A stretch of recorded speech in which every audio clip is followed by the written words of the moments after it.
సయ్యం మీకు నాకు అర్థం కావడంలే. ఏం పోయే కాలము తూకం వేసి ఇచ్చేదా కూడా చేత కదా. మట్టి పిల్లలు ఉండే ఆ బియ్యంలో కడుపుకు అన్నం తింటాడారా గడ్డి తింటాడారా మీరు?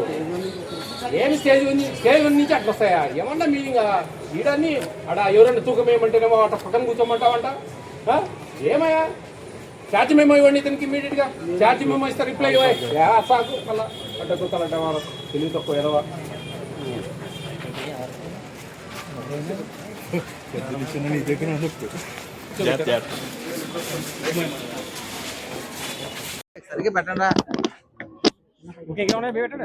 నేనండి మీ Vijaya Prathap Reddy, AP state food commission chairman. ఈరోజు మన కాకినాడ జిల్లా తుని నియోజకవర్గంలోని ముఖ్యంగా టౌన్లో కొన్ని అంగన్వాడీసు, రేషన్ షాప్స్, కొన్ని స్కూలు, అలాగే కొన్ని గురుకుల పాఠశాలలు, అంబేద్కర్ గురుకులము, అలాగే మహాత్మా జ్యోతిబా ఫులే గురుకులాలు చూడడం జరిగింది. వీటిలో ముఖ్యంగా ఏపీ రెసిడెన్షియల్ ఇవి చూడడం జరిగింది. అంగన్వాడీలు కొంచెం చాలా దారుణంగా ఉన్నాయి ఈ తునిలో. ఒక ఇద్దరు అంగన్వాడీ వర్కర్లను టెర్మినేట్ చేయమని చెప్పేసి చెప్పడం జరిగింది. పిల్లలు లేరు, అటెండెన్స్ ఫుల్ ఉంది, ఆ తర్వాత స్టాక్ బుక్ మెయింటైన్ చేయడం లేదు. ఆ ఉద్దేశం మీద ఇమీడియట్గా బుక్ చేయమని చెప్పాము. వాళ్ళు బుక్ చేయకుండా ఇక్కడ ఏదైనా ప్రెజర్స్ లోన్ అయితే కన్నా సుమోటోగా తీసుకొని కేసు పెట్టడం జరుగుతుంది. ఇది యాక్చువల్గా మేము చెప్పింది వాళ్ళకు. ఎందుకంటే ఎక్కడో రాజకీయ ఒత్తిళ్ళు అవి ఇవో ఇంకా మీకు తెలిసిందే కదా ఇవన్నీ. ఆ పరిస్థితులలో మేము సుమోటోగా తీసుకొని పీడీ దగ్గర నుంచి కమిషనర్ దగ్గర నుంచి అందరి మీద కూడా సుమోటోగా తీసుకొని కేసు పెడితే అది వాళ్ళు ఎవ్రీ మంత్ విజయవాడ మా కోర్టుకు తిరగాల్సి వస్తుంది. ఏపీ స్టేట్ ఫుడ్ కమిషన్ అయితే క్వాషి జ్యుడిషియల్ పాక్షిక న్యాయ వ్యవస్థ. దీంట్లో ఈ మెనూ డివేట్ కావడం కానీ ఎక్కడైనా సరే తప్పులు చేయడం కానీ చేస్తే కన్నా ఇట్లా కేసులు పెట్టడము, సస్పెండ్ చేయమని చెప్పి రికమెండ్ చేయడము, ఫైన్లు వేయడము, ఇలాంటివన్నీ జరుగుతూ ఉంటాయి. ఇంకా మీకు మిగతా రేషన్ షాప్స్ పర్లేదండి. అక్కడ ఇక్కడుండే ఎమ్మెల్యేస్ పాయింట్ చాలా దారుణంగా ఉంది వాళ్ళ పరిస్థితి. వాళ్ళు ఎట్లంటే అట్లా చేస్తూ ఉన్నారు. ప్రభుత్వం వాళ్ళకు హమాలీలకు 3 కూళ్ళు ఇస్తుందండి. 3 కూళ్ళు ఇస్తుంది. ఎక్కడ బఫర్ గోడౌన్ నుంచి వచ్చిన మూటలు దించుకోవడానికి, మళ్ళా డీలర్ ముందు వే చేసి లోడ్ చేసేదానికి ఒక కూలి, మళ్ళీ డీలర్ షాపులో దించడానికి ఒక కూలి, 3 కూళ్ళు ఇస్తుంది. కానీ వాళ్ళు డైరెక్ట్ మూవ్మెంట్ చేస్తూ ఉన్నారు. ఈ డైరెక్ట్ మూవ్మెంట్ అప్పుడు ఈ రేషన్ షాప్ డీలర్ పోయి బయోమెట్రిక్ వేయాలి. కానీ అక్కడ బయోమెట్రిక్ వేయించుకోవడం లేదు, ఎట్లంటే డైరెక్ట్ మూవ్మెంట్ చేస్తూ ఉన్నారు. దాంతో వీళ్ళకి చాలా తక్కువ వస్తూ ఉన్నాయి, 46-47 కేలు వస్తూ ఉన్నాయి. ఏం చేస్తారండి వాళ్ళైనా? వాళ్ళు తప్పు చేయాల్సింది. ఇంకా ఆ డబ్బా పెట్టడమో తక్కువ వేయడమో ఏదో చేస్తారు, ఎన్ని వాళ్ళు మేనేజ్ చేస్తారు. ఇట్లా పైనుంచి వ్యవస్థ సక్రమంగా ఉంటే కనుక కింది వరకు సక్రమంగా ఉంటుంది. ఆ డీలర్లకు రూపాయి ఇస్తూ ఉన్నారు, అది సాలడం లేదు. చాలా ఏండ్లైంది. ఒక 2 రూపాయలు చేయమని చెప్పి ప్రభుత్వాన్ని మనకు ఎవరికైనా కడుపు నిండితే వేరే పక్క దారులు చూడమండి.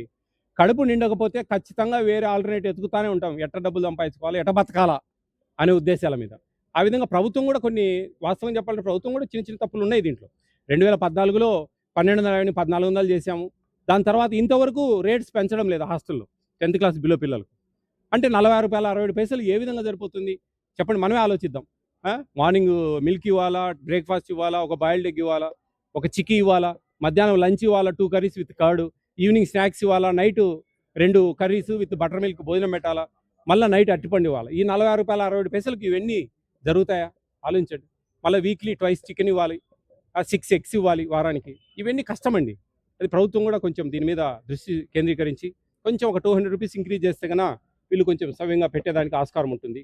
ఇంకా తర్వాత అల్లూరి సీతారామరాజు ట్రస్ట్ నుంచి భోజనాలు వస్తున్నాయి స్కూల్స్కు, మిడ్ డే మీల్స్ బాగానే ఉన్నాయని చెప్తున్నారు. పిల్లలు కూడా ఈ గర్ల్స్ హై స్కూల్లో చూసాము. అక్కడ పక్కన ఉండే హాస్టల్స్ పిల్లల్ని కూడా సపరేట్గా పిలిచి మాట్లాడాము. చాలా బాగుంది. నాకు కొంచెం ఈ మిగతా విషయాలు సంతోషంగా, అంగన్వాడీ సెంటర్స్ విషయంలో సంతోషంగా లేదు. నాకు ఇక్కడ కొంచెం బాధతోనే పోతాను ఆ విషయంలో ఇక్కడి నుంచి. ఇక మీకు ముఖ్య విషయాలు చెప్పాలంటే ఏపీ స్టేట్ ఫుడ్ కమిషన్కు ఒక వాట్సాప్ నెంబర్ ఉందండి. ఎవరైనా సరే వీడియోల రూపంలో మాత్రమే ఫోన్లు చేసినా లిఫ్ట్ చేయము, మెసేజ్ పెట్టా రెస్పాండ్ కాము. వీడియోలు ఏమైనా సరే హాస్టల్లో జరిగేటివి కానీ, రేషన్ షాప్స్లో జరిగేటివి కానీ, ఎమ్మెల్యేస్ పాయింట్లో జరిగేటివి కానీ, అంగన్వాడీ సెంటర్స్లో జరిగేటివి కానీ, మిడ్ డే మీల్స్లో ఏమైనా సరే తప్పిదాలు జరిగితే కనుక మీరు వీడియోలు తీసిపెట్టి కింద మ్యాటర్, ఆ వీడియోకి సంబంధించిన మ్యాటర్ రాసి పెడితే కనుక ఖచ్చితంగా మేము ఏ ఏరియాలో ఉన్నా కానీ వాళ్ళ మీద చర్యలు తీసుకుంటాం. ఖచ్చితంగా యాక్షన్ ఉంటుంది. 9490555117 9490555117 అనే వాట్సాప్ నెంబర్కు వాట్సాప్లో వీడియోలు పెట్టగలిగితే మేము ఖచ్చితంగా చర్యలు తీసుకుంటామని తెలియజేస్తా ఉన్నా. అందరూ బాధ్యత, ప్రతి ఒక్కరు కూడా బాధ్యత వహించండి. అధికారులు కూడా ఈ ఫుడ్ సేఫ్టీ అండి ఇదంతా. ఈ ఫుడ్ కమిషన్ అనేది కేంద్ర రాష్ట్ర ప్రభుత్వాలు ఇస్తున్న ఉచిత ఆహారం మీద పనిచేస్తుంది ఫుడ్ కమిషన్. చాలామంది ఫుడ్ కమిషన్ ఉంది కదా అని హోటళ్ళు, ఎడిబుల్ ఆయిల్స్, లేకుంటే చికెన్ షాపులు, రెస్టారెంట్లు, 5 స్టార్ హోటల్ ఇవన్నీ అంటారు. ఇవి మా పరిధి కాదండి. ఓన్లీ కేంద్ర రాష్ట్ర ప్రభుత్వాలు ఇస్తున్న ఉచిత ఆహారం మీద మాత్రమే ఏపీ స్టేట్ ఫుడ్ కమిషన్ అనేది పనిచేస్తుంది. వాటి మీదనే చర్యలు తీసుకుంటాం. చాలామంది ఈ ఫుడ్ ఉంది కదా అని చెప్పేసి చాలా కంప్లైంట్లు ఇప్పటికి నేను ప్రతి దగ్గర పోయి ఇది చెప్తానే ఉన్నాను. మీరు కూడా అందరూ మీ ఛానల్స్‌లో ప్రమోట్ చేస్తా ఉన్నారు. అయినా గాని అడుగుతా ఉన్నారు. ఈ హోటల్‌కి రారు, ఆ హోటల్‌కి రారు, లేకుంటే ఆ చికెన్ షాప్ బాగాలేదు. అవి ఫుడ్ సేఫ్టీ వాళ్ళు చూస్తారండి. దయవుంచి అందరూ అర్థం చేసుకోండి, సహకరించండి. అధికారులు కక్కుర్తి పడకండి. పేద బడుగు బలహీన వర్గాలకి ఇచ్చే భోజనాలు ఇవి. అన్నీ ఫ్రీ భోజనాలండి. వీటి దగ్గర మనం డబ్బు సంపాదించుకోవాలని ఆశపడితే ఆ దేవుడు అనేవాడు ఒకడు ఉన్నాడు.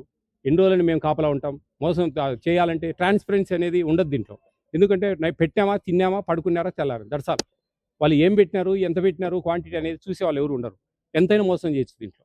కానీ మనం దేవునికి ఒకరికి సమాధానం చెప్పుకోవాలా. మన కుటుంబాలు బాగుండాలా, మన పిల్లలు బాగుండాలా. బయట ఎక్కడెక్కడ ఏమేమో జరుగుతా ఉన్నాయబ్బా! ఈయన ఒక్కడు వచ్చినాడు అనుకోవచ్చు అందరూ.